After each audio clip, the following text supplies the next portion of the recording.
If you're new here, I'd love to tell you that on this channel, we upload English learning videos every single day, all designed to help you improve your fluency, your confidence, and your real-life communication skills a little faster and a little more naturally. In today's masterclass, you're going to do much more than just listen. You're going to think in English, speak in English, and slowly train your mind to understand conversations at a deeper level, because today's lesson is a complete B1 to B2 level, slow English conversations practice session where we'll build your vocabulary step by step while exploring everyday life situations that you can actually use outside the classroom. Throughout this session, we'll move through natural conversations, daily routines, real-life decisions, emotions, plans, opinions, and social interactions. And as we do that, I'll guide you through useful phrases, conversational structures, and intermediate to advanced vocabulary that will help you express yourself more clearly and more confidently. You won't just hear English, you'll experience how it flows, how it connects, and how it lives in real communication. Whether you're trying to explain your thoughts, respond in conversations, describe your experiences, or simply feel more comfortable speaking with others, this practice will help you stretch your English from the B1 level toward a stronger, more expressive B2 level. And along the way, I'll share speaking prompts and reflection moments so you can actively practice, not just passively listen. Before we begin, make sure you subscribe to the channel and press the bell icon so you never miss a daily English practice session like this one. Because consistent listening and consistent speaking practice is one of the fastest ways to grow your fluency. So now, take a comfortable seat, relax your mind, keep your focus with my voice, and if you'd like, you can grab a pen and notebook to write down new words and phrases that you hear. Let's begin our Slow English Conversations Masterclass together. There's something interesting that happens when you move from intermediate English toward an upper intermediate level. It's not just about learning more words, and it's not only about understanding longer sentences. It's about comfort, the comfort of staying in a conversation without feeling lost, the comfort of expressing your thoughts without translating every idea from your native language, and the comfort of responding naturally when someone speaks to you unexpectedly. At the B1 level, most learners can talk about daily routines, simple experiences, and familiar topics. You can describe your morning, your work, your plans, and your hobbies. But when conversations become slightly deeper, when emotions become more complex, or when opinions are required, many learners begin to slow down, not because they don't have ideas, but because they don't yet have the language tools to express those ideas smoothly. So today, we're going to slowly build that bridge together through conversations, reflections, and guided speaking moments. You'll begin expanding simple English into richer, more expressive communication. And as you listen, I want you to imagine that you're not just hearing me speak, you're participating with me, thinking your own responses, forming your own sentences, and gradually strengthening your conversational instincts. Let's begin with a familiar daily life moment. Imagine it's early morning, your alarm rings, and for a few seconds, you're deciding whether to get up or stay in bed a little longer. This tiny moment so simple, is actually full of conversational potential because it connects to feelings, habits, responsibilities, and choices. You might say, I usually wake up at 7, but today I felt too tired to get out of bed immediately. Notice how that sentence moves beyond a basic routine. It introduces contrast, usually versus today, and it adds emotional vocabulary. Too tired. Now let's stretch that idea further.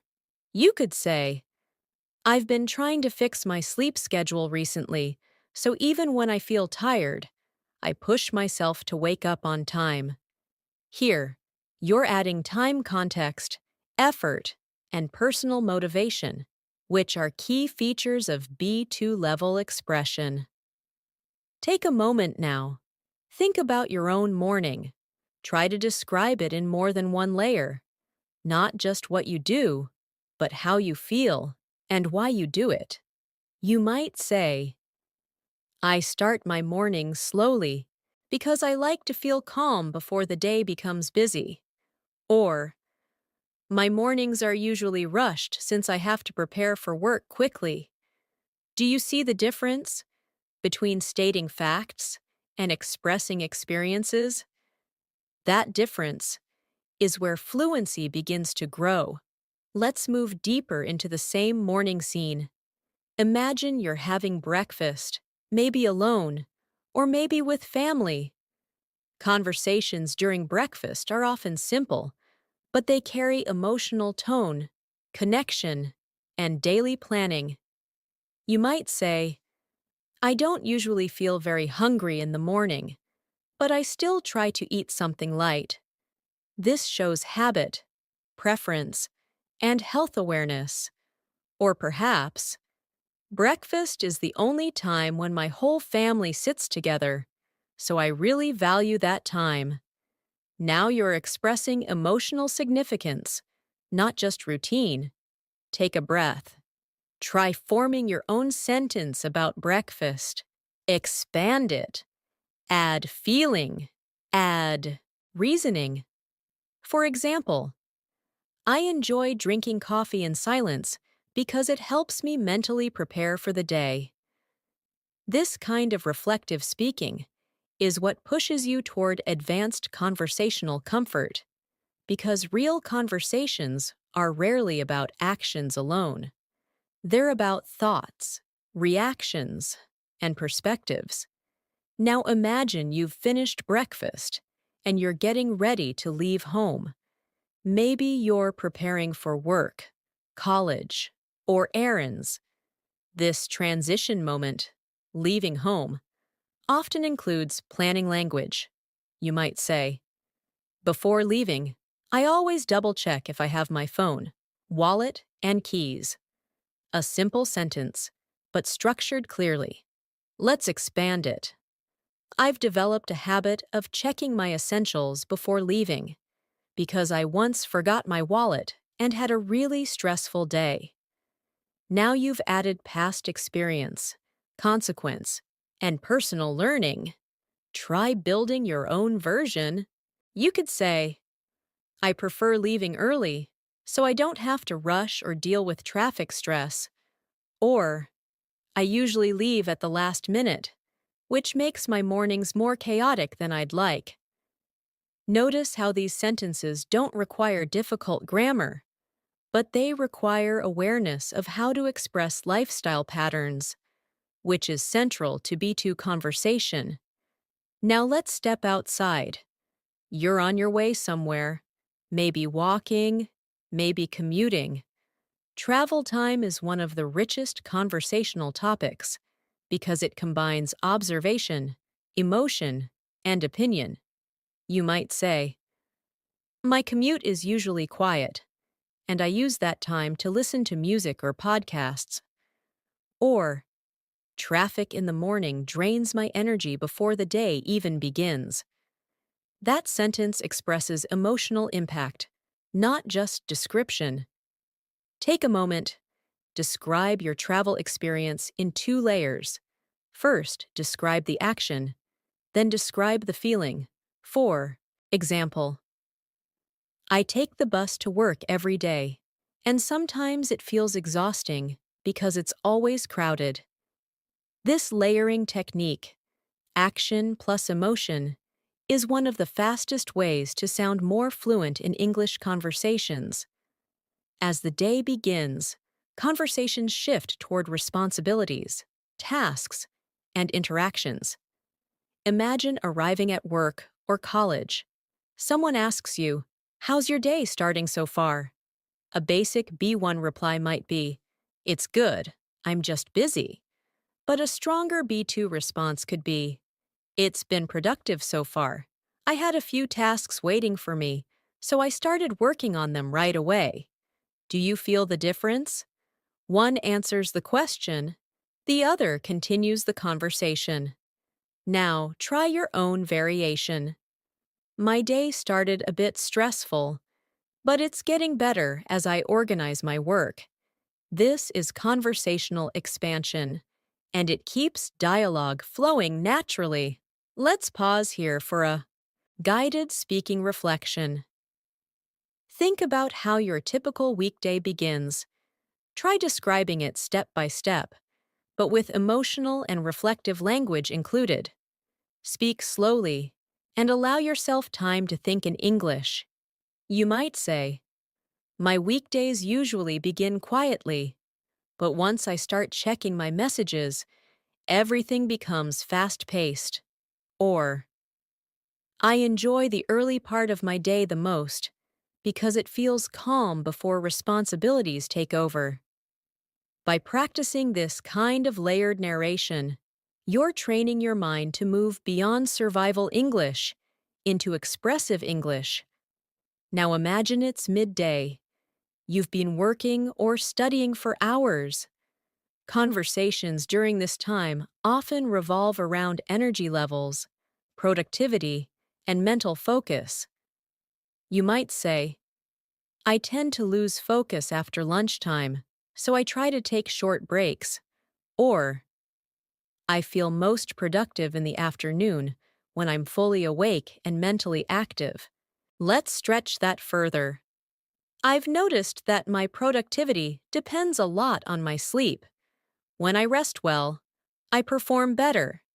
Here, you're connecting cause and effect, which is a hallmark of upper intermediate communication. Take a moment now. Reflect on your own productivity patterns. Try forming a sentence that explains when and why you feel most productive. Maybe, "I work best under pressure because deadlines push me to concentrate." Or, "I prefer working slowly but consistently rather than rushing tasks." These kinds of personal insights make conversations richer, more engaging, and more human. As the day continues, interactions become more social. You might speak with coworkers, classmates, or friends. Imagine someone asking, "How do you usually handle stress during the day?" A simple answer might be, "I just deal with it."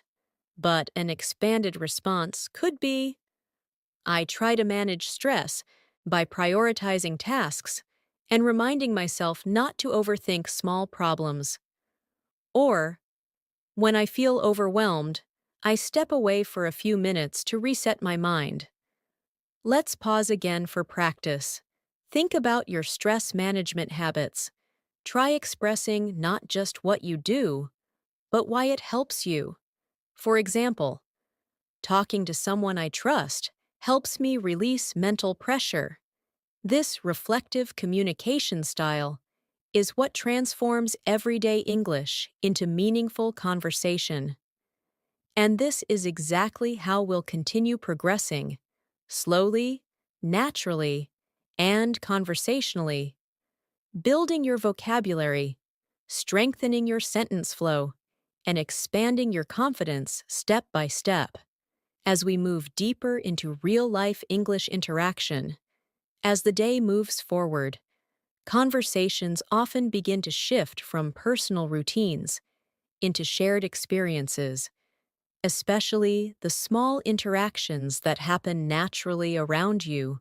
These are the moments where English becomes less rehearsed and more spontaneous. And this is exactly where B1 learners begin stretching toward B2 fluency. Imagine it's mid-afternoon. You've been working, studying, or handling responsibilities for several hours, and you run into a colleague, a classmate, or even a neighbor. They ask you a very simple question: "How's everything going today?" Now, this question sounds easy, but it opens the door to layered communication because it's not only about information, it's about tone, mood, and conversational continuation. You might respond at a basic level: "Everything's fine, just a normal day." And that's perfectly correct. But let's expand it slightly. You could say, "It's been a bit busy, but I feel satisfied with what I've completed so far." Notice how that answer introduces emotional reflection, not just factual reporting. Or perhaps, "It started off stressful, but things have slowed down now, so I'm feeling more relaxed." Here, you're describing emotional transition, which adds conversational depth. Take a moment now and imagine someone asking you that same question. Try forming a response that includes both activity and feeling. You might say, "I've had a productive day, but I'm definitely looking forward to some rest later." This kind of balanced expression is very natural in English conversations. Now let's imagine the interaction continues. The person asks, "What are you working on these days?" This question moves from daily routine into ongoing life focus. A simple answer might be, "I'm working on a project." But we can stretch it. "I'm currently working on a project that requires a lot of research, so I've been spending extra hours studying lately." Or, "I've been focusing on improving my skills recently, especially in communication and time management." Do you see how these responses reveal more personality? They invite deeper conversation. Now pause and think about what you're focusing on in your life right now. It could be studies, career growth, language learning, health, or personal development. Try describing it with detail. For example, "I've been dedicating more time to improving my English because I want to communicate more confidently in professional situations." That sentence reflects purpose, motivation, and direction, all important elements of B2 expression. Let's move the scene slightly forward. It's late afternoon now, and your energy may be changing. Many conversations at this time revolve around tiredness, workload, and anticipation of the evening. Someone might say, "You look tired today? Long day?" You could answer, "Yeah, it's been exhausting." But let's expand that response into something more descriptive. "Yes, it's been quite demanding. I had multiple responsibilities to handle at once, so it drained my energy." Or, "I didn't sleep well last night, so I've been feeling low on energy throughout the day." Now you're connecting physical state with reasoning. Take a breath and try forming your own variation. "I feel mentally tired more than physically tired because I've been making a lot of decisions today." This kind of distinction, mental versus physical fatigue, shows advanced conversational awareness. Now let's transition into another daily life conversational space: decision making. Imagine discussing evening plans with a friend or colleague. They ask, "Do you have anything planned after work?" A simple reply, "No, nothing special," but we can stretch it naturally. I was thinking about going out for a short walk, just to clear my mind after the day. Or, I might meet a friend for coffee. It depends on how tired I feel later.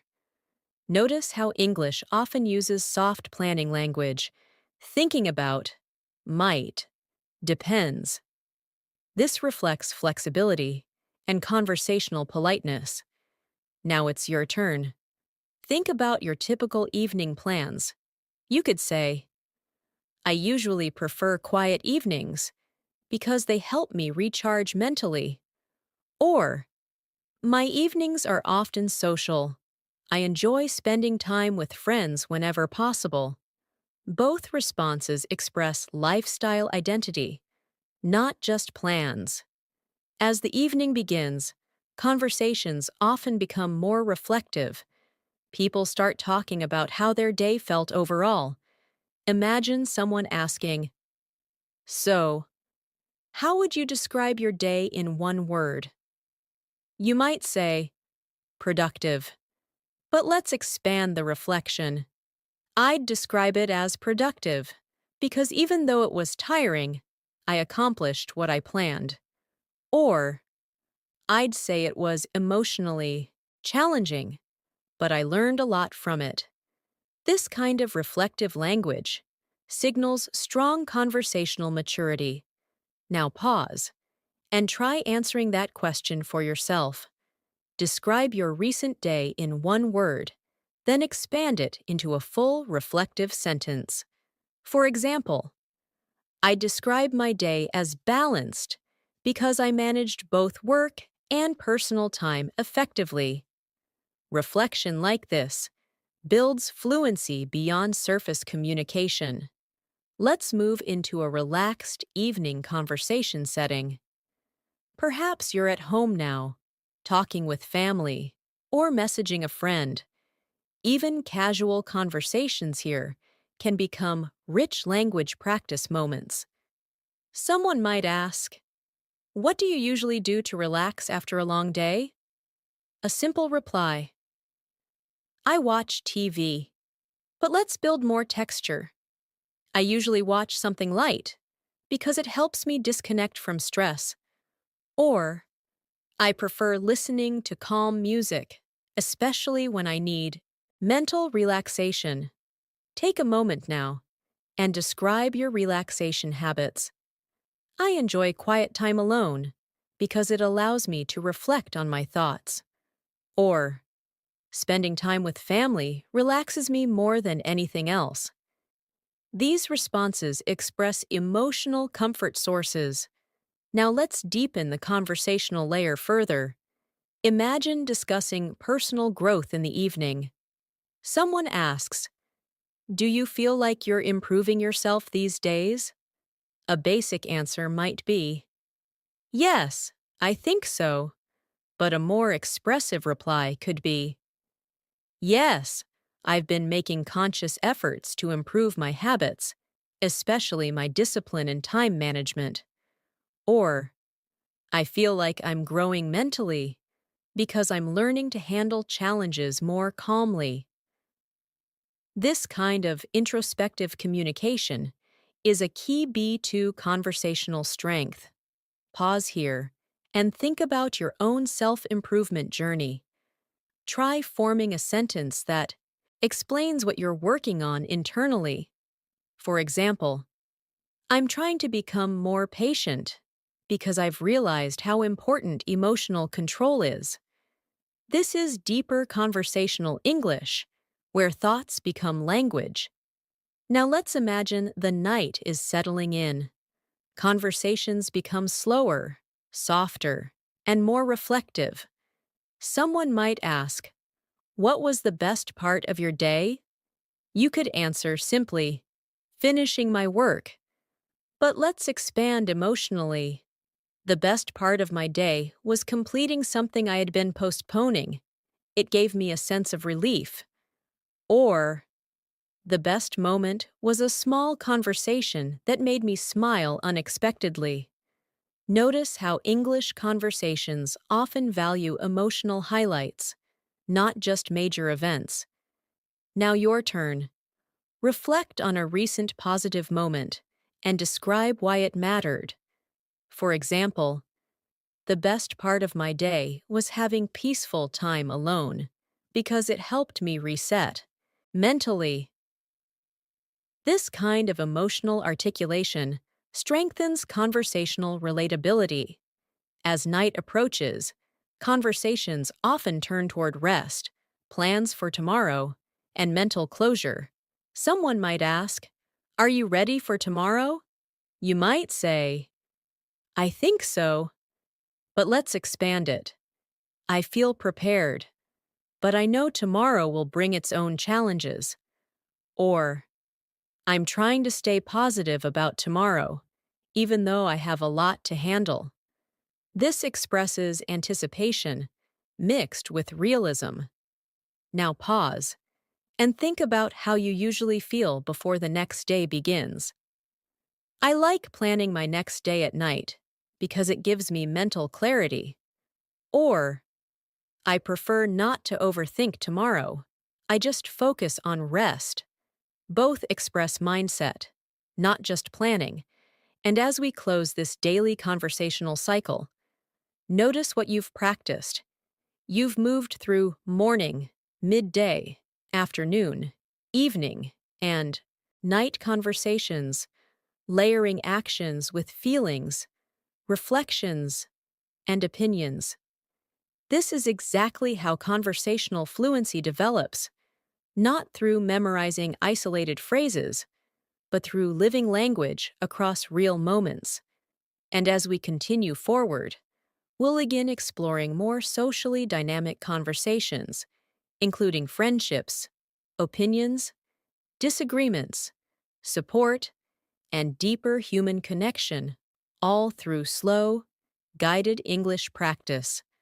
As conversations begin to move beyond routines and daily structure, they naturally enter the space of human connection, and this is where English becomes more emotionally expressive, more responsive, and more socially dynamic.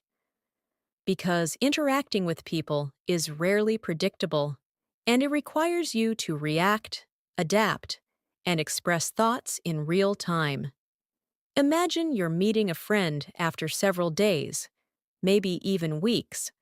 The first exchange is usually warm, open, and emotionally inviting. They might say, "It feels like we haven't talked in so long. How have you been?" Now, at a basic level, you could answer, "I've been good, just busy." But let's expand the emotional honesty slightly. "I've been doing well overall, but the past few days have been quite demanding." Or, "I've been a little overwhelmed recently, but I'm managing things one step at a time." Notice how these responses allow vulnerability without sounding negative. This balance is very common in natural English conversation. Take a moment now and imagine meeting someone you trust. Try forming a response that reflects your genuine emotional state. For example, "I've been mentally busy, even more than physically busy," if that makes sense. This kind of phrasing, "if that makes sense," softens expression and invites empathy. As the conversation continues, people often begin sharing life updates. Someone might ask, "So, what's new in your life these days?" This question opens the door to narrative speaking, where you explain developments, changes, and personal progress. You might respond simply, "Nothing much, just the usual." But let's stretch that into richer storytelling. "I've been focusing more on improving myself lately, especially my daily habits and mindset." Or, "I recently started dedicating time to learning something new, and it's been both exciting and challenging." These responses add movement, growth, and direction. Pause now and think about something new or ongoing in your life. It doesn't have to be big. Even small shifts matter. You could say, I've been trying to create a more balanced routine because I realized how important mental health is. Or, I've been reconnecting with hobbies I ignored for years, and it feels refreshing. This kind of reflective sharing deepens conversations naturally. Now let's imagine your friend asks a more opinion-based question. Do you feel like you're in a good place in life right now? This question requires emotional awareness, not just vocabulary. A simple answer might be, yes, I think so. But let's expand thoughtfully. I feel like I'm in a transitional phase, still growing, but moving in the right direction.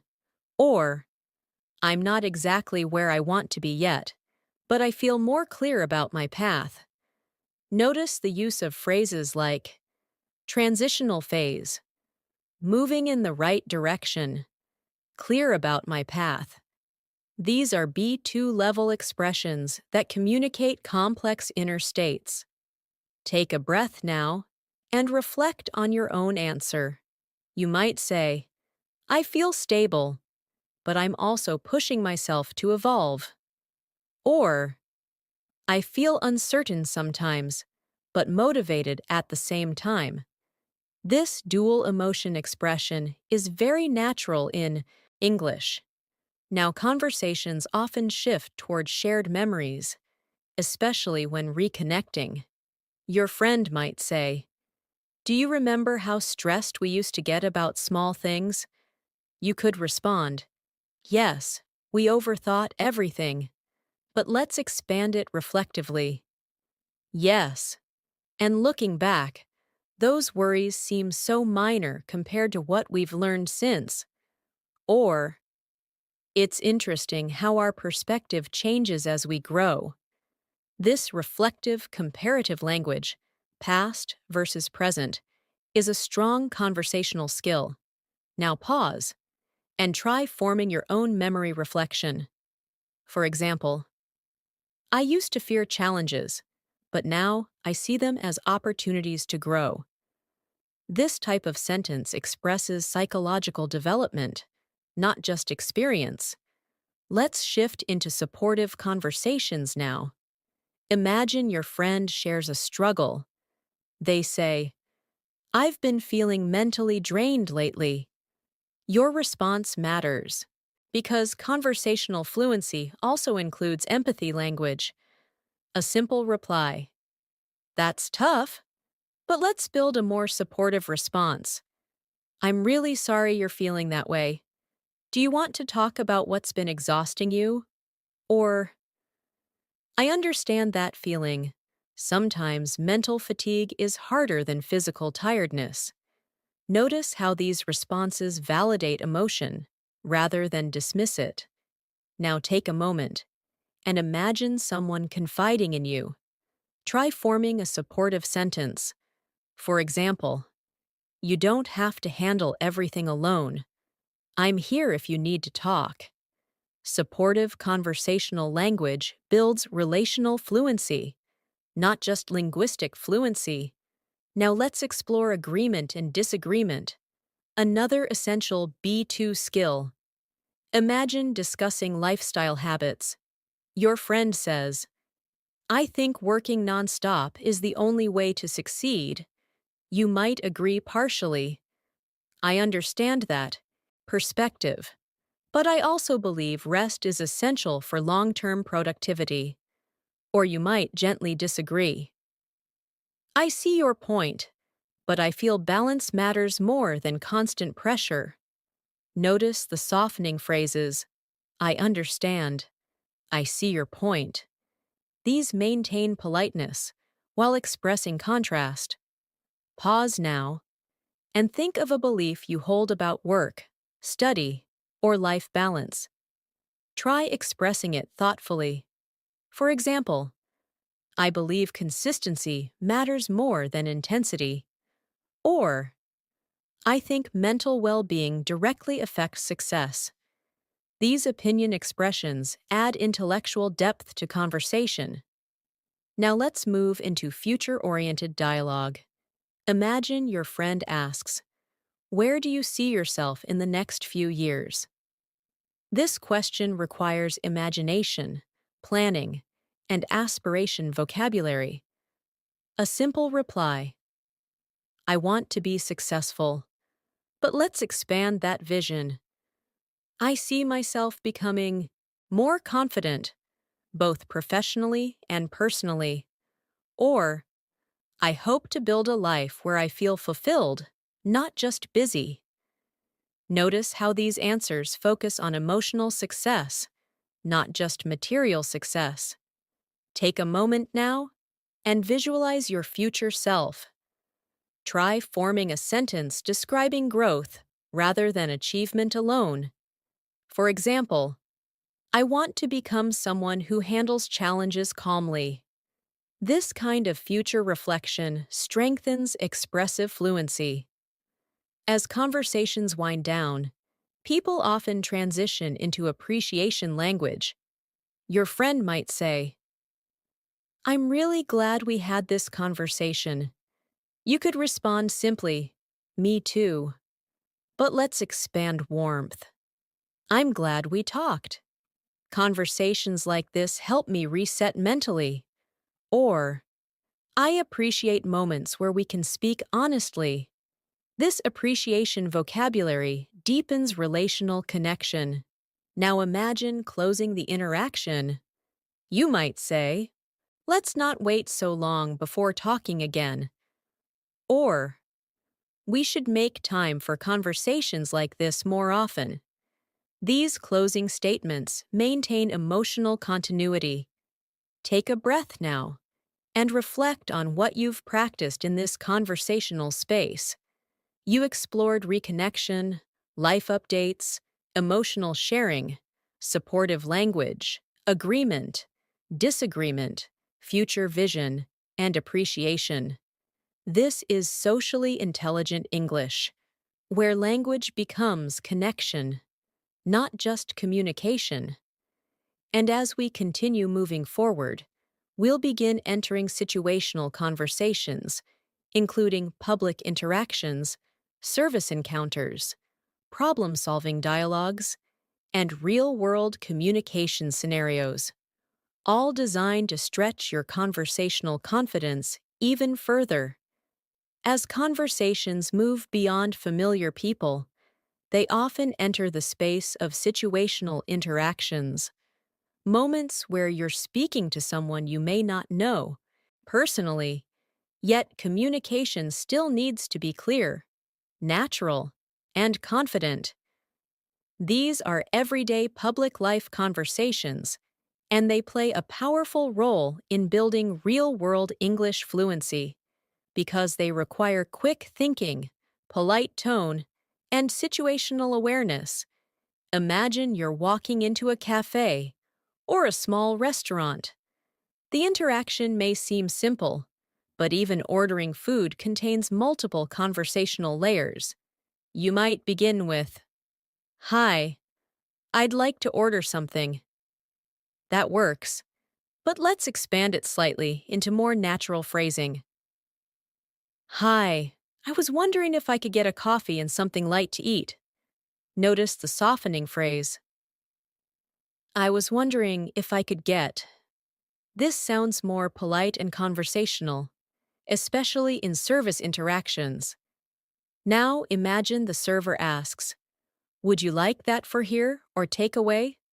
You might respond, "For here, please." But you could also add natural conversational extension. "For here, I thought I'd sit for a while and relax." This small addition humanizes the interaction.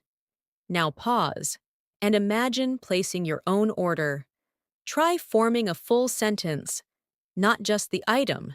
For example, "I'd like something refreshing, maybe a cold drink, because it's been a long day." This type of conversational ordering sounds much more fluent than simply listing items. Let's move the interaction forward. Imagine the server says, "It might take about 10 minutes. Is that okay?" You could say, "Yes, that's fine." But let's expand the response. "That's perfectly fine. I'm not in a hurry." Or, "No problem. I could use the time to relax anyway." These responses show comfort, not impatience. Now imagine there's a small issue. Perhaps the order arrives incorrectly. Situational conversations often test politeness under inconvenience. You might say, "This isn't what I ordered." Direct, but slightly sharp. Let's soften it. "Excuse me, I think there may have been a small mistake with my order." Or, "I'm sorry, but I believe I ordered something different." Notice how politeness language reduces tension. Take a moment now and imagine handling a small service issue calmly. You could say, "Would it be possible to change this?" This phrasing sounds cooperative, not confrontational. Now let's move into another public interaction, shopping conversations. Imagine you're inside a clothing store and you're speaking to an assistant. You might begin with, "I'm looking for a jacket," but let's expand it into descriptive searching language. "I'm looking for a jacket, something comfortable, but also suitable for formal occasions." Here, you're combining function and preference. The assistant might ask, "Do you have a specific color in mind?" You could say, "Not really. I'm open to suggestions." Or, "I usually prefer darker shades, but I'm willing to try something new." This expresses flexibility and identity simultaneously. Pause now and imagine shopping for something you need. Try describing it with both purpose and preference. For example, "I'm searching for something practical, but I'd also like it to look stylish." That balance between practicality and aesthetics is common in English shopping dialogue. Now imagine trying something on, and the assistant asks, "How does it fit?" You might say, "It fits well," but let's enrich that response. "It fits comfortably, but I think I might need a slightly larger size for ease of movement." Or, "I like the fit, though the sleeves feel a bit tight." These small, descriptive expansions signal higher conversational precision. Let's transition into travel-related situational dialogue. Imagine you're asking for directions, perhaps in a new area. You might say, "Where is the nearest station?" Clear, but we can soften it. "Excuse me, could you tell me where the nearest station is?" Or, "I'm a bit unfamiliar with this area. Would you mind guiding me to the nearest station?" Notice the humility phrasing. "I'm a bit unfamiliar." This invites helpfulness. Now imagine the person gives you complex directions. You could respond, "Thank you." But let's expand conversational acknowledgement. "Thank you so much. I appreciate you taking the time to explain that." Or, "That was really helpful. I feel much less lost now." This appreciation language strengthens interaction warmth. Pause now and imagine asking for directions somewhere. Try forming the full request politely. For example, "Could you help me find the nearest pharmacy? I'm not from around here." This adds context, not just a question. Now let's explore problem-solving public conversations. Imagine you're speaking to customer service, perhaps about a delayed delivery. You might begin, "My package is late." But let's refine that. "I wanted to inquire about a delivery that seems to be delayed." Or, I was expecting a package today, but it hasn't arrived yet. This phrasing sounds calm and solution-focused. The representative might respond, "Let me check that for you." You could reply, "Thank you. I'd really appreciate that." Now imagine they explain the delay. You might say, "I understand. These things happen." Or, "Thanks for clarifying. I just wanted to be sure." This tone keeps the conversation constructive. Take a moment and imagine resolving a small issue politely. You could say, "As long as I know the updated delivery time, I'm okay with the delay." That expresses flexibility and understanding. Now let's move into appointment-based conversations. Imagine scheduling a meeting or consultation. You might say, "I'd like to book an appointment, but let's expand naturally. I'd like to schedule an appointment, preferably sometime this week." Or, "I was hoping to book a consultation, if there's availability soon." Notice again the softening structure. "I was hoping to." This makes requests sound respectful. If the person offers a time that doesn't suit you, you might respond, "That time might be difficult for me. Would there be any later slots available?" This expresses limitation.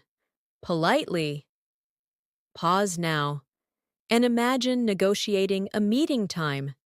You could say, "Mornings work better for me, as I'm more focused earlier in the day." This explains preference, logically. As we move through these situational dialogues, notice the patterns forming: politeness framing, descriptive language, emotional tone, and contextual explanation. This is what transforms functional English into socially effective English, because real-life conversations, especially with strangers, rely heavily on tone, respect, and clarity, not just vocabulary. And as you continue practicing these situational interactions, you begin feeling more comfortable speaking outside familiar circles, which is a major milestone on the journey from B1 to B2 fluency. From here, we'll begin stepping into more cognitively engaging conversations, including expressing opinions in group discussions, explaining personal viewpoints, and handling conversational disagreement in socially intelligent ways, all through slow, guided, real-life English practice. As conversations continue to expand beyond situational exchanges, they often enter environments where multiple voices are present: group discussions, shared decisions, and collaborative thinking. And this is where conversational English begins to require not just response, but participation. Because speaking in a group setting means expressing opinions, listening actively, agreeing, disagreeing, and building on ideas in real time. Imagine you're sitting with colleagues, classmates, or even friends, and a topic naturally comes up, perhaps about work culture, lifestyle habits, or modern technology. Someone begins the conversation by saying, "I feel like people are more stressed now than they were before." Now you're invited into the discussion. A basic response might be, "Yes, I agree." But at the B2 level, you begin expanding your agreement into reasoning. "I agree. I think modern life has become more fast-paced, and people rarely give themselves time to slow down." Or, "Yes, especially because expectations have increased, both professionally and socially." Notice how agreement becomes explanation. Pause now, and imagine responding to that statement yourself. You might say, "I agree to some extent, but I also think awareness about mental health has improved. This introduces partial agreement, which adds conversational nuance. Now imagine someone else in the group responds differently. I don't think stress has increased. I think people just talk about it more openly now. Here comes the opportunity for respectful disagreement. You could respond, "That's an interesting perspective. I hadn't thought about it that way." Or, "You make a valid point. Openness has definitely increased." Notice that disagreement doesn't always begin with contradiction. It often begins with acknowledgement. Now let's imagine you want to present your contrasting opinion. You might say, "While I see your point, I still believe lifestyle demands today are heavier than before." Or, "I understand the argument, but I feel technological dependence has added new stress factors." This balanced disagreement structure is essential in group discussions. Take a breath now and think about a topic you have an opinion on. Perhaps social media, work-life balance, or education. Try expressing your opinion respectfully. For example, "I believe social media connects people, but it can also create unrealistic expectations." That dual perspective structure is very common in B2 dialogue. Now let's move deeper into group conversational flow. Imagine someone asks the group, "What do you think is the biggest distraction in modern life?" You might respond, "I think constant notifications are one of the biggest distractions because they interrupt deep focus." Or, "For me, it's the pressure to multitask, which reduces efficiency rather than improving it." Notice how personal framing, "For me," softens strong opinions. Pause now and reflect on your own distraction challenges. You could say, "I find overthinking more distracting than external noise." Or, "I get distracted when I try to do too many things at once." These responses combine introspection with discussion. Now imagine the group shifts toward solution-oriented dialogue. Someone asks, "So how do you personally manage distractions?" You might say, "I try to create focused time blocks where I avoid interruptions." Or, "I reduce distractions by limiting screen time during work hours." Let's expand that further. "I've been training myself to stay present because I realized distraction often comes from mental clutter." This introduces psychological insight, not just technique. Now pause and describe your own focus strategy. For example, "I manage distractions by prioritizing one task at a time instead of multitasking." That clarity of process strengthens communicative authority. Let's shift now into collaborative decision-making conversations. Imagine planning a group outing. Someone asks, "Where should we go this weekend?" You might suggest, "Maybe somewhere quiet, like a nature spot, where we can relax." Or, "We could try a new cafe, just to experience something different." Notice the use of maybe. "We could." These make suggestions feel inclusive. Now imagine someone else proposes something different.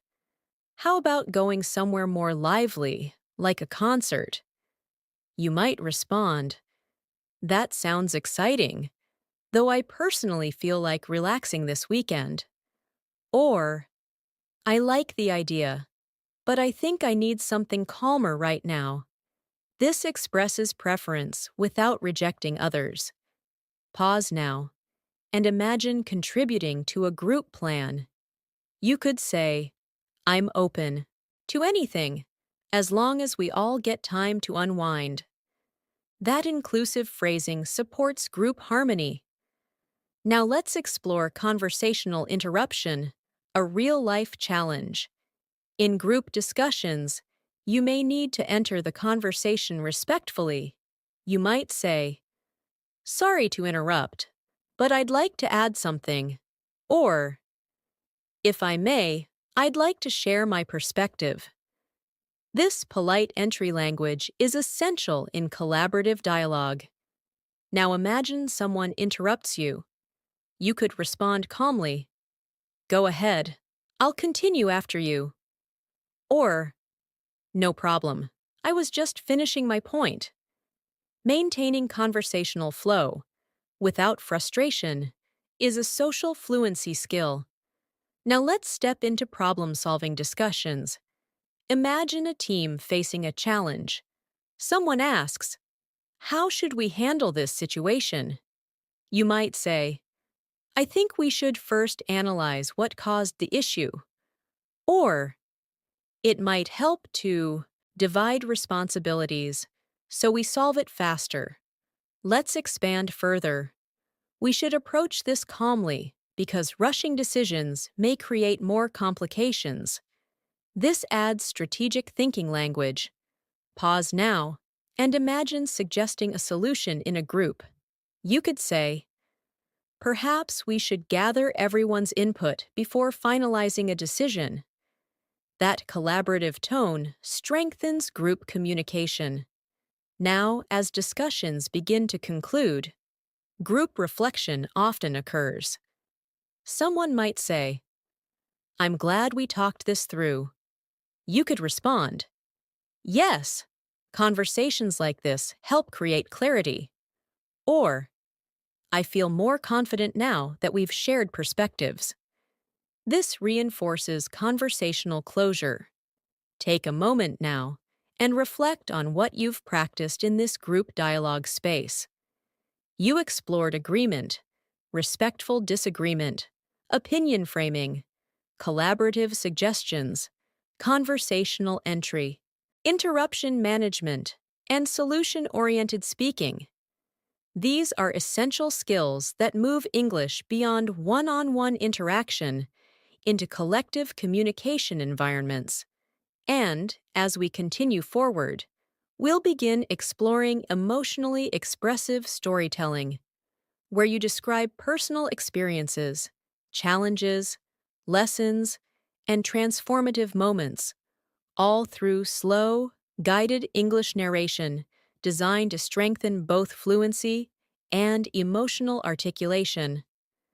As conversations deepen even further, they often begin to move away from immediate surroundings and into personal storytelling, moments where you're not just exchanging information, but sharing experiences, memories, challenges, and lessons that have shaped you.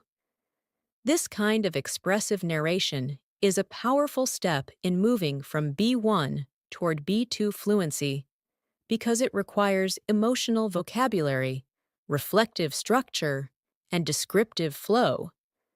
Imagine you're speaking with someone who asks you, "What's a challenge you faced that taught you something important?" At first, you might feel unsure how to answer, not because you lack experiences, but because putting life lessons into English requires thoughtful expression. A simple answer might be, "I had a difficult time in my studies." But let's expand that experience into reflective storytelling. "There was a period when I struggled academically, not because I lacked ability, but because I lacked discipline, and that realization changed my habits completely." Notice how the sentence doesn't just describe difficulty, it describes insight. Or, perhaps, "I once took on more responsibilities than I could handle, and it overwhelmed me, but it taught me the importance of balance." This storytelling style connects action, emotion, and learning. Pause now and think about a personal challenge that shaped your growth. Try expressing it not as a complaint, but as a lesson.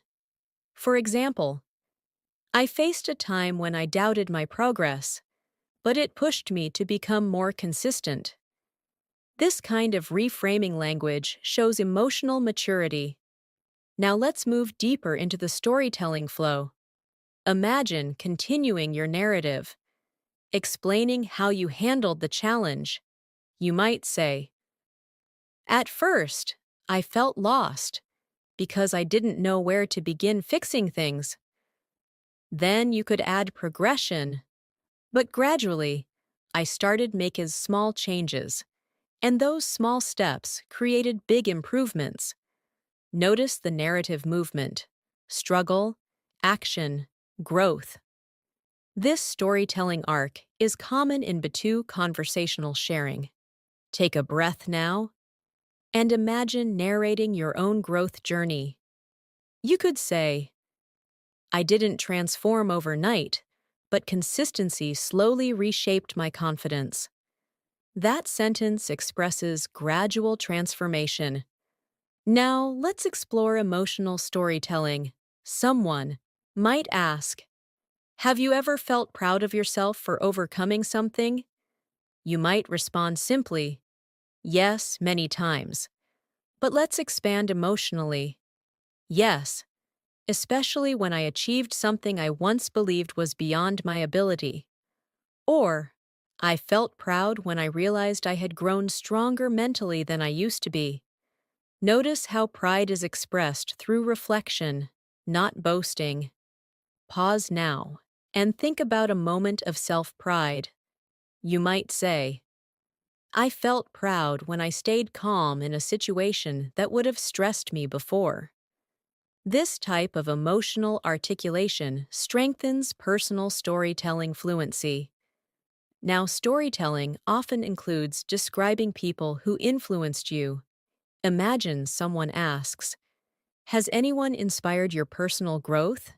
You could respond, "Yes, I've been inspired by people who remain calm under pressure." Or, "I admire individuals who prioritize kindness despite challenges." Let's deepen the narrative. One person influenced me deeply, not through advice, but through the way they handled adversity with grace. This adds admiration language. Pause now and reflect on someone who impacted your mindset. You might say, "I've learned resilience by observing how someone close to me handles setbacks." This reflective attribution is common in mature conversation. Now let's move into describing turning points. Someone might ask, "Was there a moment that changed your perspective on life?" You might say, "Yes, there was a time when failure taught me more than success ever did." Or, "A certain experience forced me to rethink my priorities completely." Notice the use of perspective shift vocabulary: rethinking priorities, changed perspective. Take a moment now and imagine describing a mindset shift. For example, "I used to fear uncertainty, but now I see it as space for growth."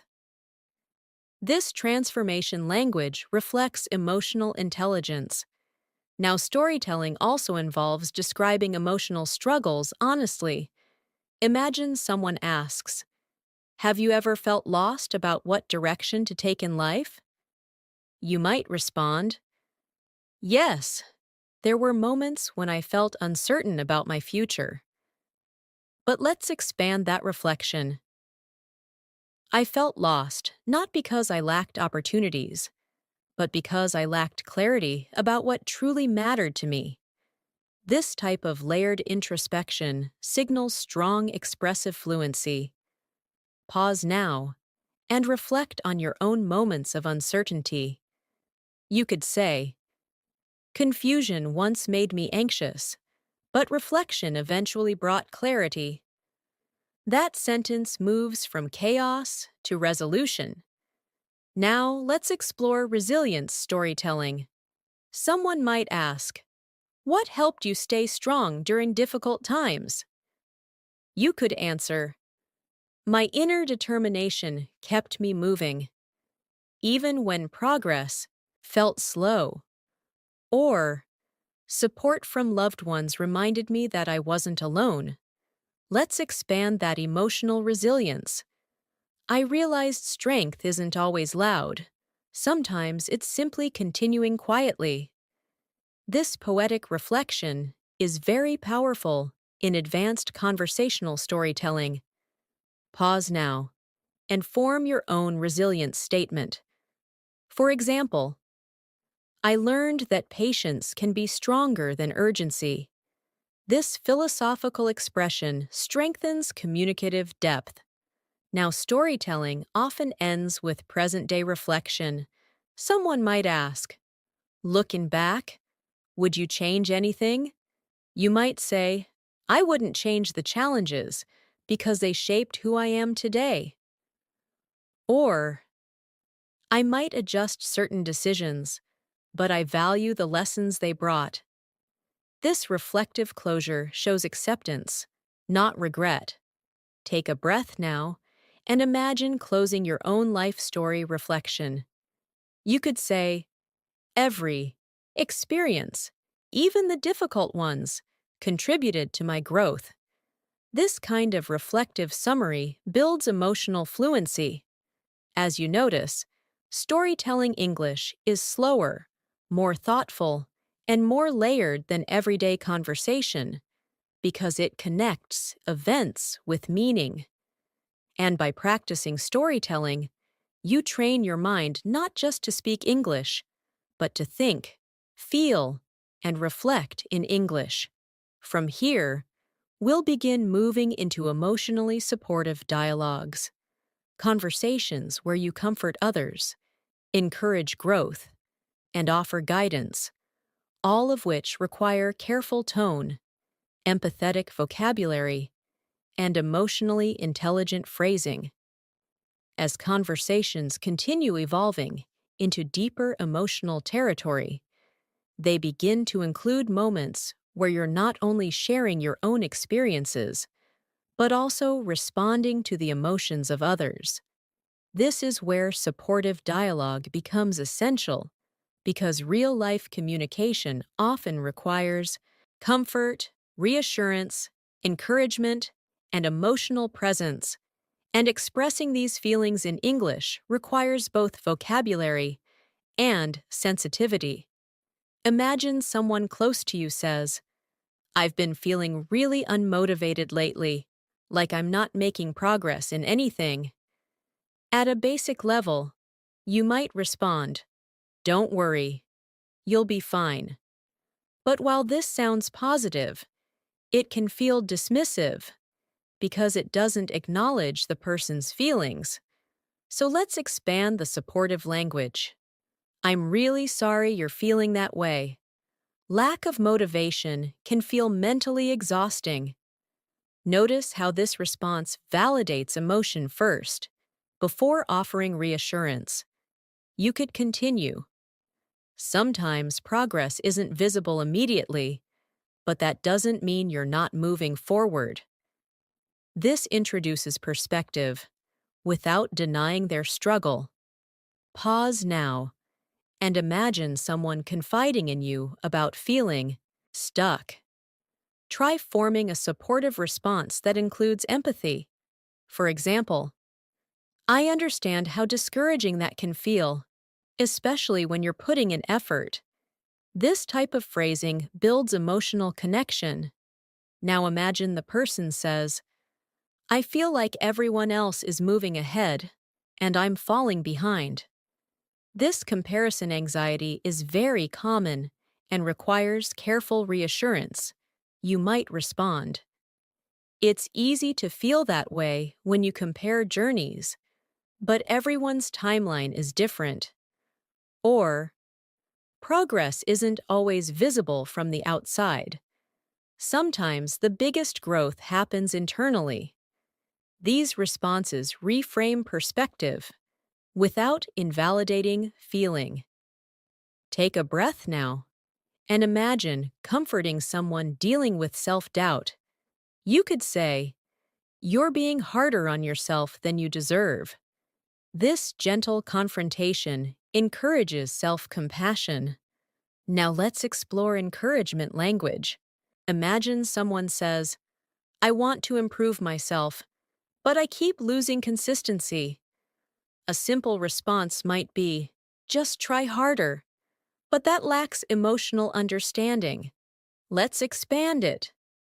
Consistency is difficult for everyone. It's not about being perfect. It's about showing up even on low energy days. Or, progress comes from small, repeated efforts, not sudden bursts of motivation. These statements offer guidance, not pressure. Pause now and imagine encouraging someone trying to build a habit. For example, even slow progress is still progress. This kind of affirmation reinforces patience. Now imagine someone sharing emotional fatigue. I feel mentally drained, like I have nothing left to give. This requires deep empathy. You might say, that sounds incredibly heavy. Mental exhaustion can be harder than physical tiredness. Or, maybe your mind is asking for rest, not pressure. Notice how supportive language often includes permission. Permission to rest. Permission to slow down. Take a moment now and imagine responding to emotional burnout. You could say, you've been carrying a lot. It's okay to pause. This phrasing normalizes emotional fatigue. Now let's explore reassurance during failure. Imagine someone says, I tried, but I failed, and it makes me feel like I'm not capable. A dismissive reply might be, failure happens. But let's expand empathetically. Failure can feel discouraging, especially when you put your heart into something. Then add reframing. But failure often carries lessons success never teaches. Or, sometimes failure is feedback, not a final result. These responses transform perspective. Pause now and imagine supporting someone after disappointment. You might say, this moment doesn't define your ability, it only reflects one experience. This separates identity from outcome. Now, supportive conversations often include reminding others of their strengths. Imagine someone says, I don't think I'm strong enough to handle this. You could respond, you're stronger than you realize. You've already handled situations you once thought impossible. Or, strength often reveals itself during challenges, not comfort. These responses reinforce self-belief. Take a breath now and imagine reminding someone of their resilience. For example, you've grown more than you give yourself credit for. This acknowledgement builds confidence. Now, let's explore guidance-based support. Imagine someone asks, what should I do? I feel confused about my next step. Instead of giving direct instructions, supportive English often offers perspective. You might say, sometimes clarity comes when you give yourself space, not pressure. Or, you don't have to have everything figured out immediately. This guidance removes urgency. Pause now and imagine advising someone feeling directionless. You could say, take one step at a time. Clarity often follows action. This encourages movement without overwhelm. Now let's explore gratitude in supportive conversations. Imagine someone thanks you. I really appreciate you listening to me. You might respond simply, no problem. But let's expand emotional presence. You never have to thank me for being there. I value our conversations. Or, I'm always here when you need someone to listen. These responses reinforce relational trust. Take a moment now and imagine responding to someone's gratitude warmly. For example, "Your trust means a lot to me. This strengthens emotional connection." Now, supportive dialogue often ends with hope. You might say, "I truly believe things will feel lighter for you soon." Or, "You're moving forward, even if it doesn't feel like it yet." Hope language balances realism with optimism. Pause now and imagine offering hope to someone struggling. You could say, "Storms don't last forever. Clarity follows them." This metaphorical reassurance is common in emotional conversation. As you reflect on what you've practiced, notice how supportive English focuses on empathy, validation, reframing, encouragement, and hope, rather than instruction alone, because emotional conversations are less about solutions and more about presence, understanding, and compassionate expression. And as we continue moving forward, we'll begin exploring persuasive communication, expressing personal viewpoints, influencing decisions, and articulating beliefs in a confident yet respectful manner, all through slow, guided, real-life English conversation practice.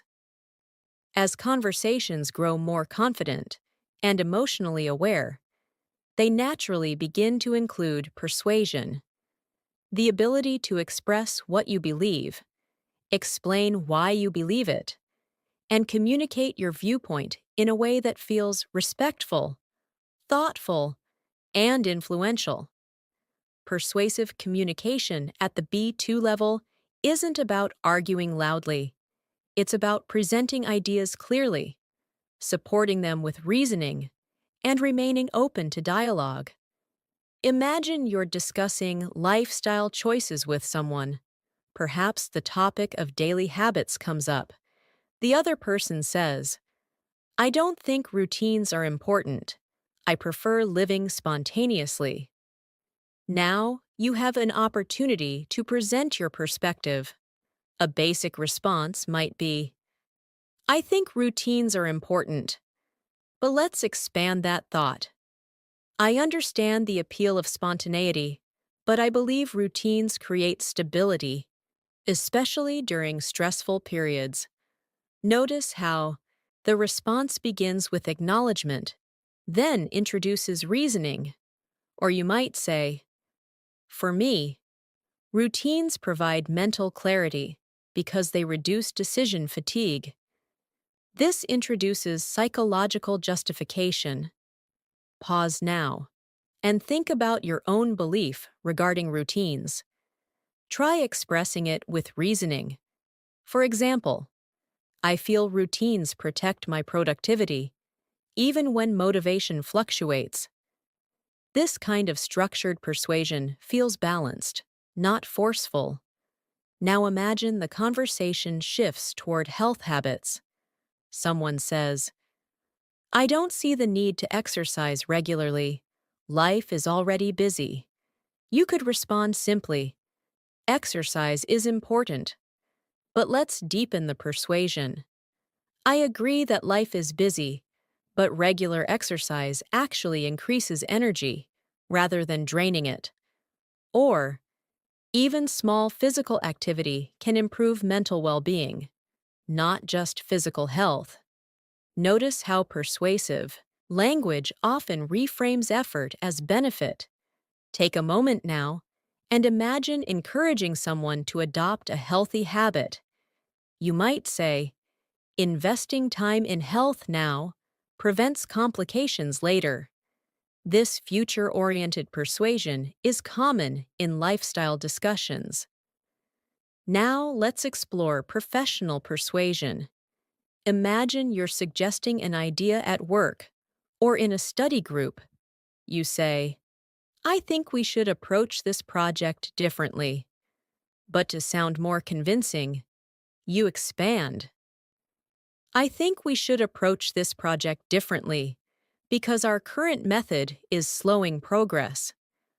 Or, adopting a new strategy might improve efficiency, especially if we divide tasks based on strengths. Here, persuasion is supported by logic, not just opinion. Pause now and imagine proposing an improvement in a team setting. You could say, I believe restructuring the workflow could reduce unnecessary pressure. This introduces solution-oriented persuasion. Now imagine someone challenges your idea. I'm not sure that would work. This is where calm persuasion matters. You might respond, that's a fair concern. Perhaps we could test the approach on a smaller scale first. Or, I understand the hesitation, but exploring alternatives may reveal better outcomes. Notice how persuasion includes flexibility, not rigidity. Take a breath now and imagine defending your idea respectfully. For example, I'm open to adjustments, but I feel the core idea still holds value. This communicates confidence without stubbornness. Now let's explore value-based persuasion. Imagine discussing work-life balance. Someone says, success requires sacrificing personal time completely. You might respond, I see why that belief exists, but I feel sustainable success requires balance. Or, burnout reduces long-term productivity, so personal time becomes an investment, not a loss. This reframes sacrifice into sustainability. Pause now and think about your perspective on balance. You could say, I believe rest strengthens performance rather than weakening it. This kind of value articulation strengthens conversational authority. Now let's move into persuasion in friendships. Imagine convincing a friend to try something new. You might say, I know you're hesitant, but trying it once might surprise you. Or, you don't have to commit long-term, just experience it once. Notice how persuasive language reduces pressure. Take a moment now and imagine encouraging someone to step outside their comfort zone. You could say, growth often begins where comfort ends. This philosophical persuasion adds emotional motivation. Now let's explore self-persuasion, the way you speak to yourself. Because internal dialogue shapes external communication, you might say to yourself, I may not feel ready, but starting is better than waiting. Or, confidence grows through action, not perfection. This reflective persuasion builds internal resilience. Pause now and imagine motivating yourself during hesitation. For example, progress matters more than flawless execution.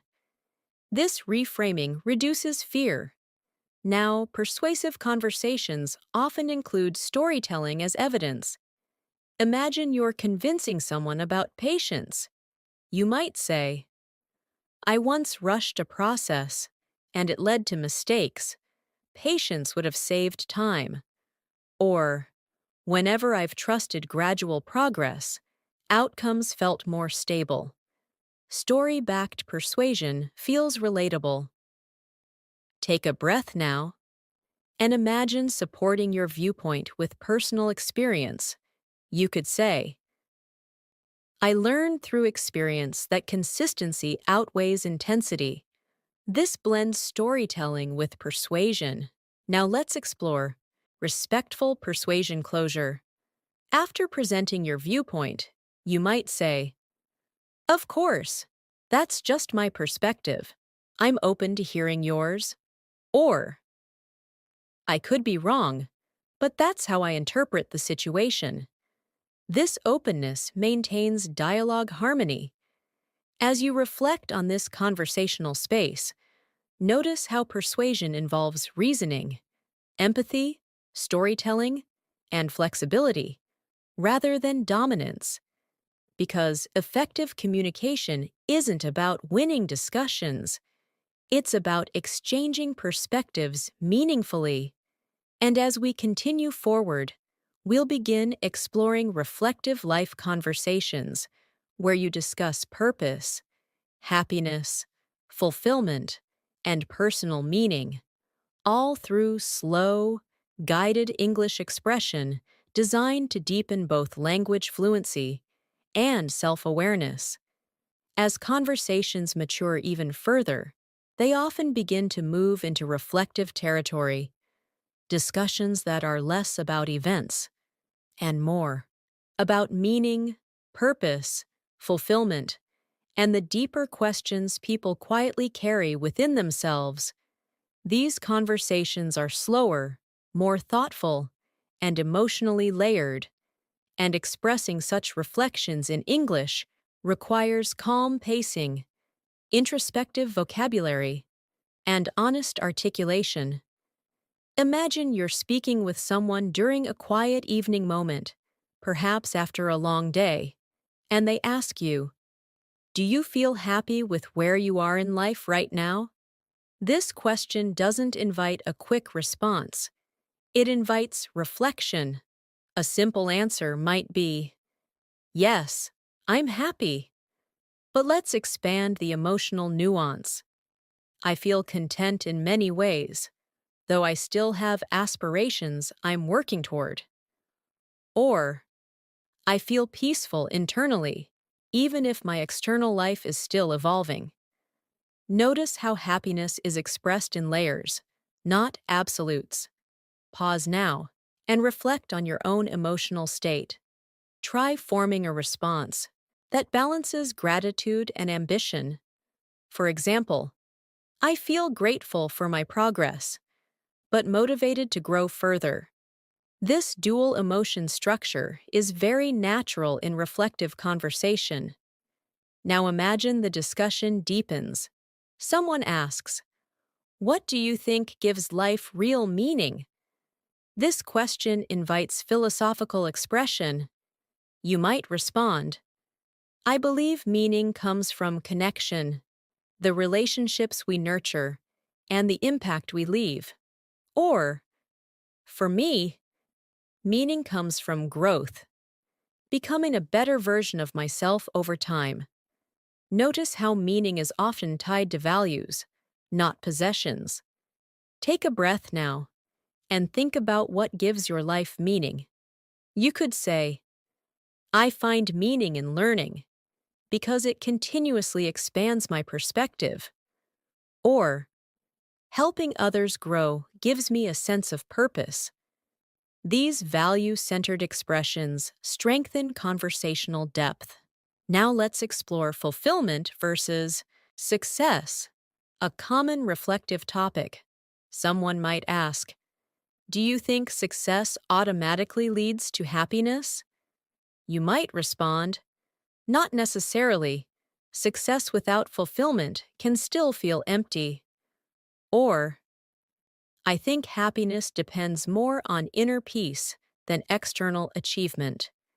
This distinguishes emotional success from material success. Pause now and reflect on your perspective. You could say, "True success, to me, is living in alignment with my values." This kind of phrasing signals mature introspection. Now, reflective conversations often include discussing life pace. Someone might say, "Do you ever feel like life is moving too fast?" You could respond, "Yes, sometimes it feels like time is passing faster than I can process." Or, "I think modern life accelerates everything, leaving little space for reflection." Let's deepen that thought. That's why I try to slow down intentionally, even if only for a few quiet moments each day. This introduces mindful living vocabulary. Pause now and describe your relationship with time. For example, "I try to appreciate small moments so life doesn't feel rushed." This reflective pacing language builds emotional fluency. Now, let's explore purpose-oriented dialogue. Someone might ask, "Do you feel like you've found your purpose yet?" You might respond, "I feel like I'm still discovering it, piece by piece." Or, "I believe purpose evolves as we grow. It's not fixed." Notice how uncertainty is expressed calmly, not anxiously. Take a moment now and reflect on your sense of direction. You could say, "I may not have complete clarity, but I feel aligned with my path." This expresses grounded progress. Now, reflective dialogue often includes discussing personal values. Someone might ask, "What matters most to you in life?" You might respond, "Inner peace matters deeply to me, more than external validation." Or, "Authenticity matters, being true to myself and others." Let's expand value expression. "I value growth, not perfection, because growth allows evolution." Pause now and reflect on your core values. For example, "I value emotional stability because it shapes every area of life." This articulation strengthens identity expression. Now, let's explore reflective regret and acceptance. Someone might ask, "Do you regret anything from your past?" You could respond, "I regret certain decisions, but I value the lessons they taught me." Or, "I try not to hold regret because every experience shaped my awareness." This reframes regret into learning. Pause now and reflect on your relationship with past mistakes. You could say, "I see my past not as error, but as education." This transformation language reflects emotional maturity. Now, reflective conversations often move toward gratitude. Someone might ask, "What are you most grateful for right now?" You might say, "I'm grateful for mental clarity. It makes life feel lighter."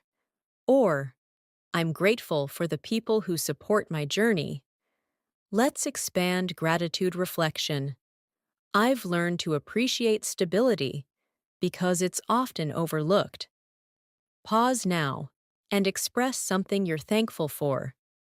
For example, "I'm grateful for growth, even when it came through difficulty."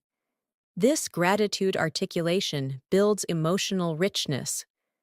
Now, reflective dialogue often concludes with perspective statements. You might say, "Life feels less about reaching destinations and more about understanding the journey." Or, "I've realized peace often comes from acceptance, not control." These closing reflections summarize inner awareness. As you observe this conversational space, notice how reflective English is slower, softer, and more contemplative because it expresses inner landscapes, not external actions. And by practicing this kind of dialogue, you strengthen not only your language, but your ability to think, process, and articulate meaning in English. From here, we'll begin transitioning into future-oriented vision conversations, where you describe dreams, long-term aspirations, imagined lifestyles, and the emotional motivations behind them, continuing to build fluency through thoughtful, guided expression. As conversations gently move from reflection about the present, they often begin expanding toward the future, into visions, aspirations, dreams, and the quiet images people hold about the life they hope to create. Future-oriented dialogue is an important step in conversational fluency because it requires imagination, emotional motivation, planning vocabulary, and the ability to describe possibilities that haven't yet happened. Imagine you're sitting with someone during a calm conversation, and they ask you, "What kind of life do you see yourself living in the future?" This question invites you to project your inner vision outward. A simple answer might be, "I want a good life." But let's expand that vision into descriptive expression. "I see myself living a balanced life, where I feel mentally peaceful, while also growing professionally." Or, "I imagine a future where I'm not constantly rushed, where I have time to enjoy small moments." Notice how the vision includes emotional atmosphere, not just material success. Pause now and picture your future environment. Try describing not what you own, but how you feel living there. For example, "I see myself living in a calm space, surrounded by simplicity rather than chaos." This type of imagery strengthens expressive fluency. Now imagine someone asks you, "What motivates you to keep working toward your goals?" You might respond, "My motivation comes from wanting a life that feels meaningful, not just busy." Or, "I'm driven by the desire to become someone I'm proud of." Let's deepen that motivation reflection. "I think my biggest motivation is growth, the feeling that I'm evolving continuously." Pause now and reflect on your personal driving force. You could say, "I'm motivated by the idea of creating stability for my future." This kind of future security language is very common in B2 dialogue. Now, future conversations often include discussing dreams. Someone might ask, "Is there something you've always dreamed of doing?" You might respond, "Yes, I've always dreamed of achieving a level of freedom where I control my time." Or, "I've dreamed of building something meaningful that impacts others positively." Notice how dreams often connect to autonomy, impact, and fulfillment. Take a breath now and imagine expressing your own dream. For example, "I've always dreamed of living a life guided by passion rather than pressure." This dream articulation adds emotional resonance. Now let's explore fear within future vision, because aspirations often carry uncertainty. Someone might ask, "Do you ever feel afraid about the future?" You might answer, "Yes, uncertainty can feel intimidating at times." But let's expand that honesty. "I feel afraid sometimes, not of failure, but of not reaching my potential." Or, "The unknown can feel overwhelming, but it also feels full of possibility." This dual emotion framing reflects mature future awareness. Pause now and reflect on your own relationship with uncertainty. You could say, "I fear stagnation more than change." This kind of expression shows psychological clarity. Now, future dialogue often includes lifestyle imagination. Someone might ask, "How do you want your daily life to feel in the future?" You might respond, "I want my days to feel purposeful rather than repetitive." Or, "I hope my future routine includes both productivity and peace." Let's expand that vision further. "I want my work to energize me, not drain me." Pause now and imagine your ideal daily rhythm. For example, "I see myself living slower, but more intentionally." This mindful future framing strengthens expressive range. Now let's explore success imagery. Someone might ask, "How would you define success for your future self?" You might respond, "I would define success as emotional stability combined with meaningful achievement." Or, "To me, success means waking up without anxiety about the day ahead." Notice how emotional security becomes part of Success definition. Pause now and define success in your own words. You could say, success, for me, is freedom of mind. This abstract expression reflects B2 philosophical fluency. Now, future conversations often include contribution. Someone might ask, how do you want to impact others in your future? You might respond, I want to inspire people through my journey, especially those who doubt themselves. Or, I hope my growth encourages others to pursue their own. Let's deepen that contribution reflection. I want my presence to create positivity, even in small ways. Pause now and reflect on the impact you want to leave. For example, I want to be remembered for kindness, not just accomplishment. This type of legacy language strengthens emotional articulation. Now, future dialogue often includes adaptability. Someone might ask, what if life doesn't go exactly as you planned? You could respond, I've learned that flexibility is as important as ambition. Or, I believe unexpected paths sometimes lead to better destinations. This adaptive mindset language reflects psychological maturity. Pause now and reflect on your openness to life changes. You might say, I try to trust life's timing, even when it differs from my own. This acceptance expression deepens conversational calmness. Now, as future conversations begin to close, people often summarize hope.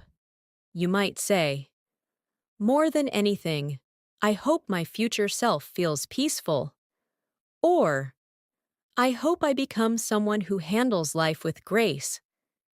These closing aspirations reflect emotional evolution. As you observe this conversational space, notice how future-oriented dialogue blends imagination, ambition, fear, hope, and purpose. Because talking about the future isn't just about plans, it's about identity, who you're becoming, and why you're moving forward. And as we continue toward the final stretch of this masterclass, we'll begin integrating everything you've practiced: daily conversations, social dialogue, storytelling, support, persuasion, reflection, and future vision into extended natural conversation flow, allowing you to experience how all these layers merge into real-life English fluency.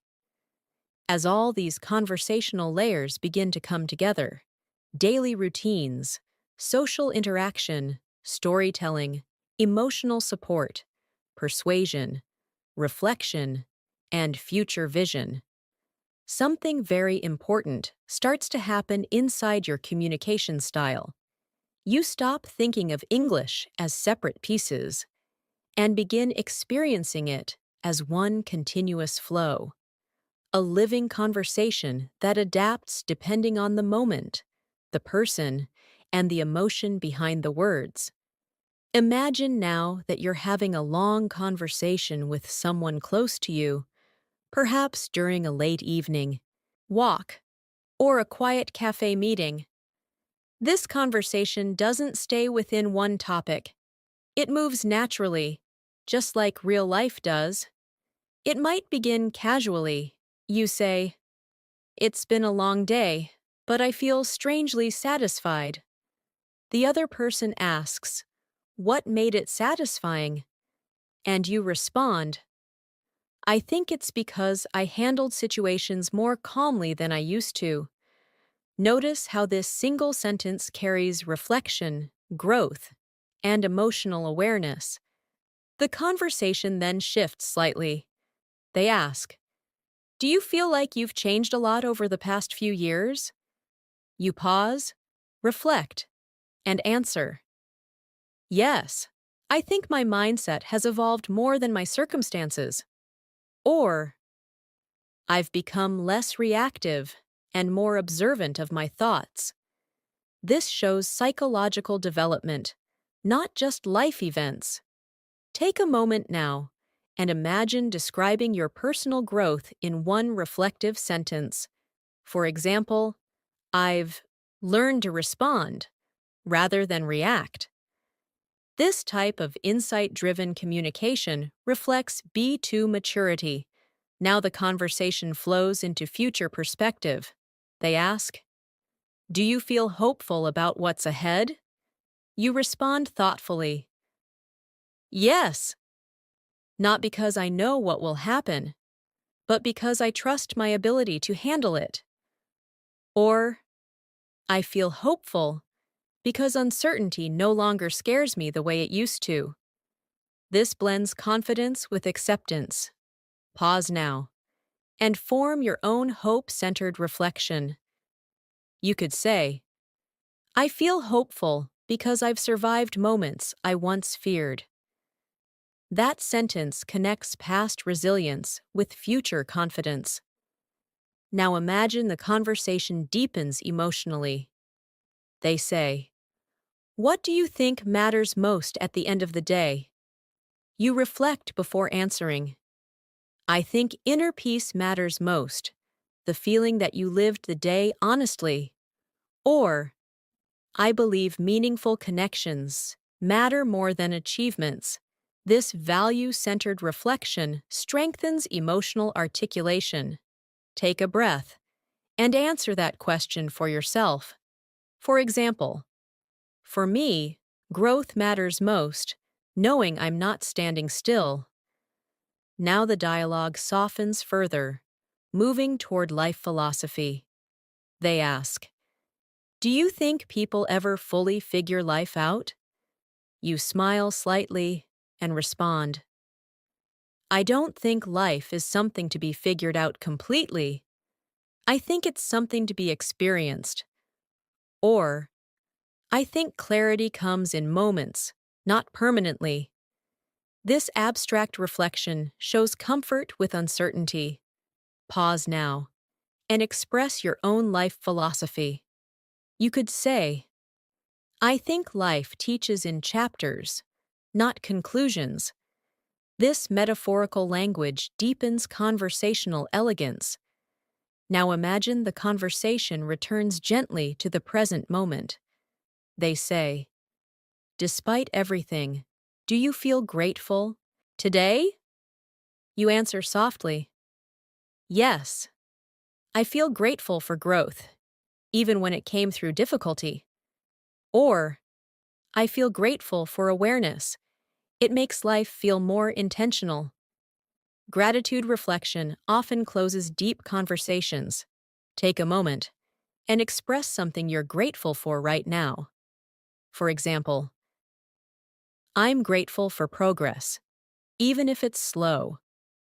Now, as the conversation begins to wind down, emotional closure emerges. You might say, "I appreciate conversations like this. They bring clarity to thoughts I don't always express." Or, "These moments remind me how important reflection is." This kind of closing dialogue reinforces connection. Pause now and imagine ending a meaningful conversation. You could say, "Let's keep having conversations that make us think deeply." This leaves emotional continuity. As you reflect on this extended conversational flow, notice how all the skills you've practiced merge naturally.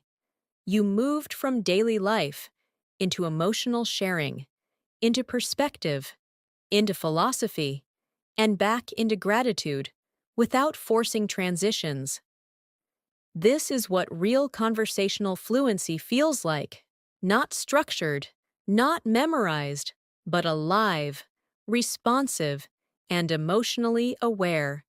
And as we approach the closing stretch of this masterclass, we'll begin gently consolidating everything you've practiced, reinforcing your confidence, your expressive range, and your ability to sustain meaningful English conversations across any life situation.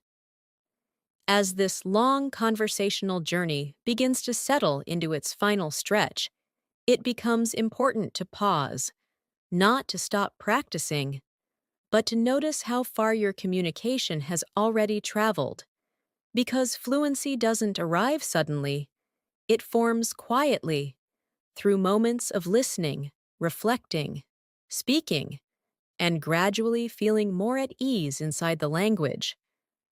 Imagine, now that you're sitting in a calm space, perhaps alone after a long day, or quietly observing your surroundings, and you begin having a gentle internal conversation with yourself. This is one of the most powerful stages of language growth. When English begins to exist not only in dialogue with others, but also in your inner reflection, you might think, "Today felt different. I handled situations with more patience than before." Or, "I noticed how my reactions have softened, even in stressful moments." This kind of self-observation language strengthens internal fluency because you're no longer translating thoughts, you're expressing them directly. Pause for a moment now and imagine reflecting on your own day in English. You could say, "I'm proud of how I remained calm, even when things became complicated." This self-acknowledgement builds emotional confidence. Now your thoughts might drift toward progress.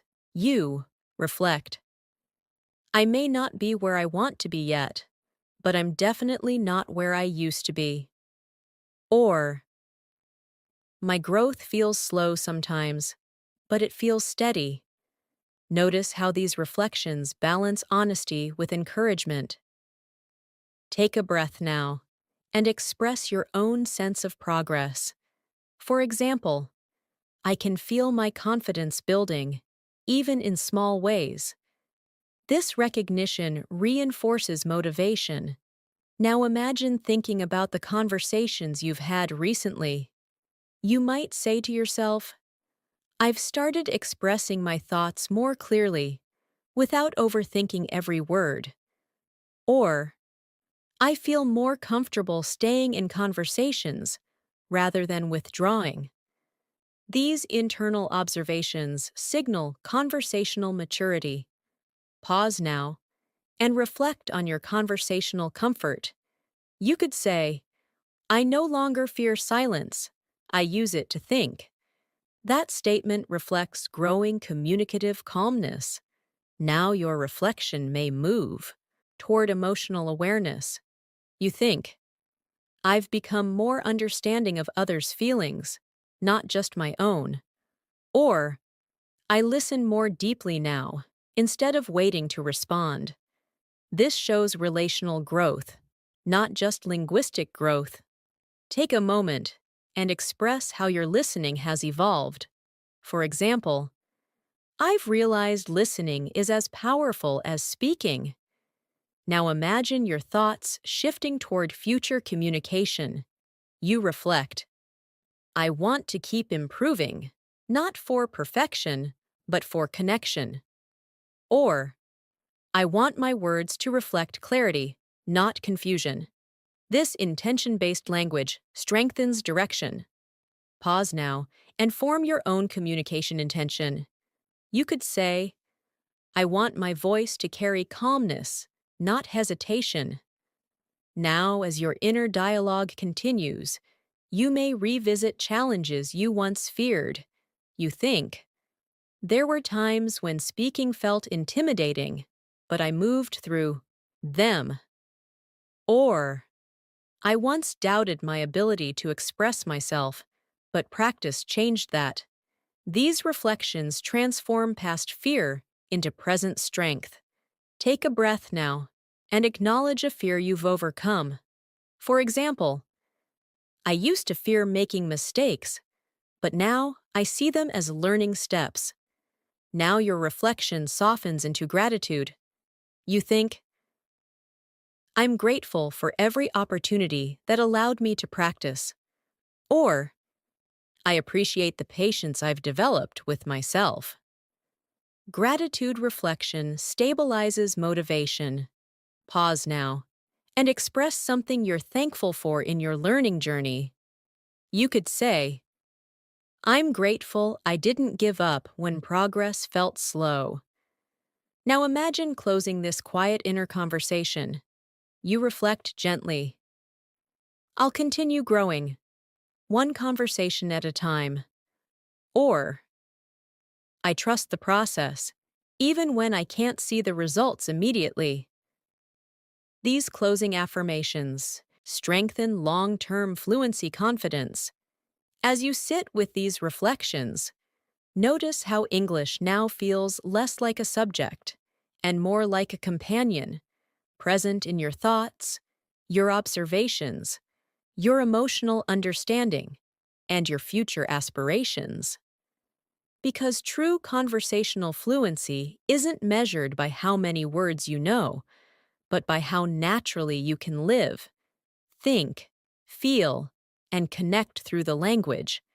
And the more you continue engaging in conversations like these, slow, reflective, expressive, and real, the more English becomes not something you practice, but something you inhabit, naturally, comfortably, and confidently. Thank you for staying with me throughout this entire conversation practice session. I truly hope this time we spent together helped you feel more comfortable, more expressive, and more connected to your English speaking journey. Remember, fluency isn't built in a single day. It grows slowly, through listening, reflecting, practicing, and allowing yourself to speak without fear of imperfection. Every sentence you form, every thought you express, and every moment you stay present in English is a step forward. As you move ahead, try to carry these conversational patterns into your daily life. Speak about your routines, your feelings, your opinions, your dreams, and even your quiet reflections, because the more you live through the language, the more natural it becomes. Be patient with your progress, be kind to your mistakes, and most importantly, keep showing up for your practice, because consistency always creates transformation. I'm really glad you chose to spend this time learning with me, and I look forward to continuing this journey together in many more conversations to come.